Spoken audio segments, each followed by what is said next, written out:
Nobody saw it coming. A young African soldier with no powerful allies, no foreign sponsors, and no billions in his pocket has just exposed the weakness of South Africa's mighty ruling party, the ANC. Ibrahim Traoré, the leader of Burkina Faso, has become the mirror that shows Ramaphosa's failures, and the world is watching. Ibrahim Traoré's journey to power was nothing short of extraordinary, because it was not built on wealth, promises, or foreign blessings, but on pure courage and sacrifice. At a time when Burkina Faso was drowning in chaos, when fear had become part of daily life and people had almost lost hope, a young captain stepped forward, not with polished speeches, but with the fire of conviction. Traoré was not the oldest man in the room, nor the most experienced in politics, but he carried something rare in today's leaders, a genuine belief that the destiny of his country should be shaped by its own people. When others waited for orders from outside powers, he made his own decisions. When politicians debated endlessly while the nation bled, he took action.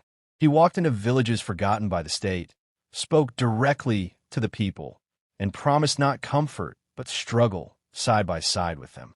That is why, when he took power, there was no grand parade sponsored by elites. There was only the silent, overwhelming support of ordinary citizens who had been waiting for someone to rise above fear.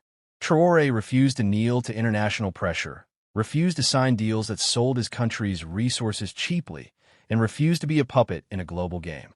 Instead, he placed his trust in his people, telling them that their strength, unity, and resilience were worth more than any foreign aid. In a continent where leaders often cling to office for personal gain, he shocked the world by declaring that leadership is not about power, but about service. This bold beginning was the seed of something greater, and it sent ripples far beyond Burkina Faso's borders, forcing Africa and the world to take notice. While Ibrahim Traoré was rising as a symbol of courage in Burkina Faso, South Africans were facing a very different reality under Cyril Ramaphosa and the ANC. The contrast could not have been sharper.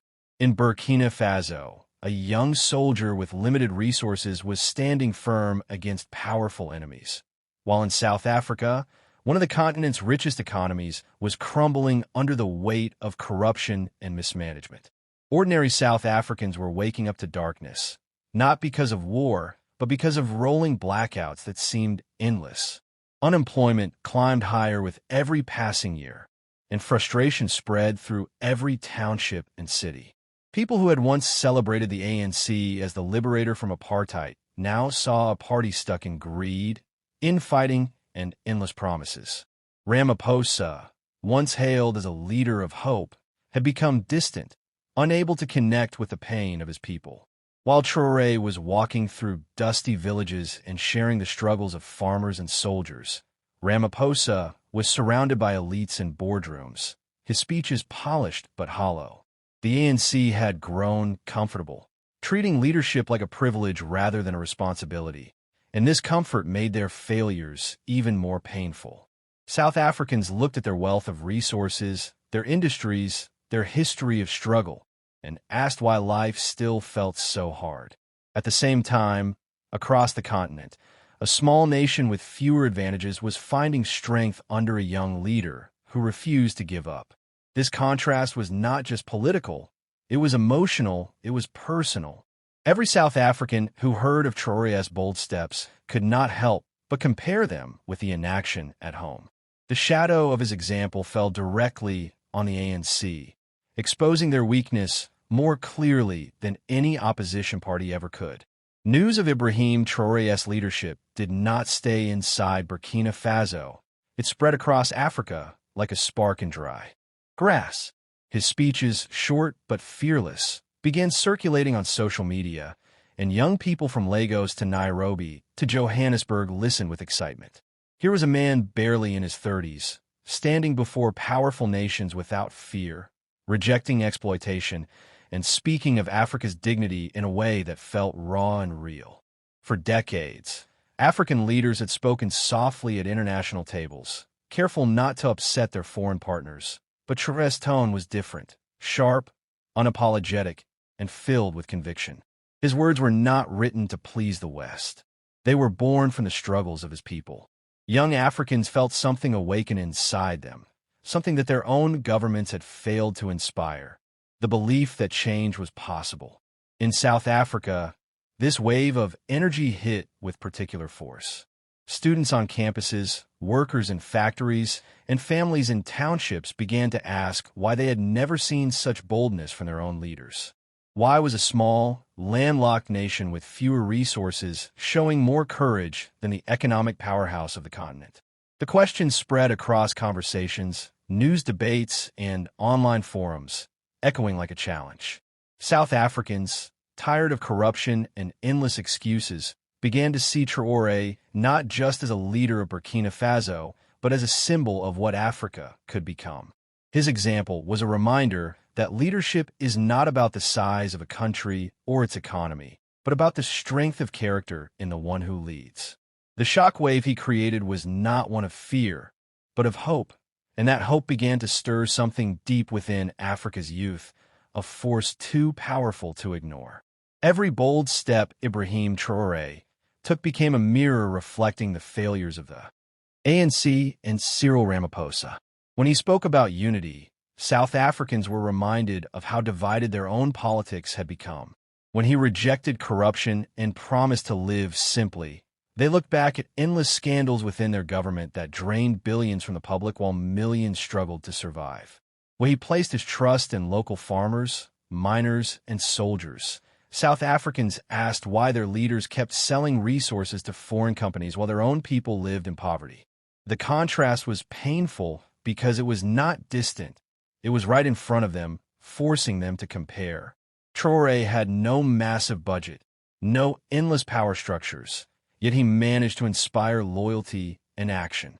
The ANC, with all its history, wealth, and global respect, was losing its grip on the very people who had once worshipped its name. Each blackout, each broken promise, each case of corruption became heavier when seen beside Traoré's example. It was as if a light had been shone on the cracks in South Africa's ruling party, exposing every weakness for the world to see.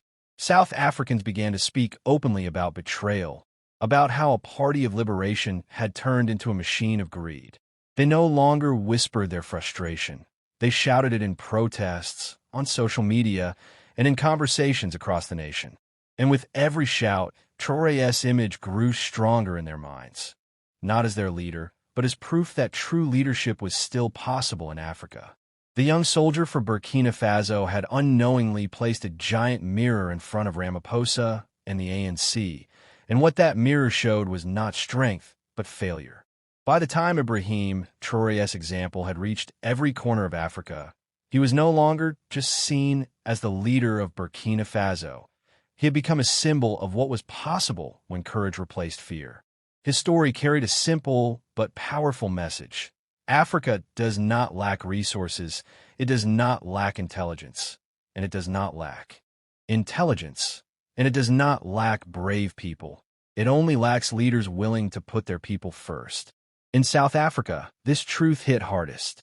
Citizens who had endured years of broken promises under the ANC began to realize that change could no longer be delayed.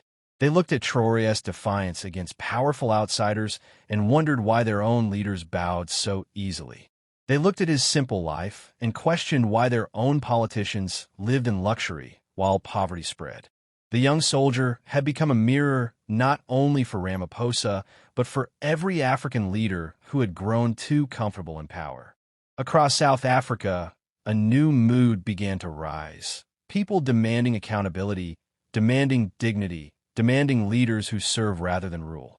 The frustration was no longer just about electricity or jobs. It had turned into a deeper call for honesty and courage in politics. Traoré's story proved that one leader could awaken millions, not by money or military power, but by daring to stand tall with his people. And so, as South Africans faced the failures of the ANC, they also faced a choice: continue down the road of disappointment or rise to demand the kind of leadership Traoré had shown. The message was clear. Africa's future would not be written by those who clung to the past, but by those bold enough to believe in something greater. The call for change had begun, and it could not be silenced. If you found this story powerful, don't forget to like, comment, and share your thoughts. And make sure to subscribe to Faso Histories for more untold truths and inspiring stories from Africa.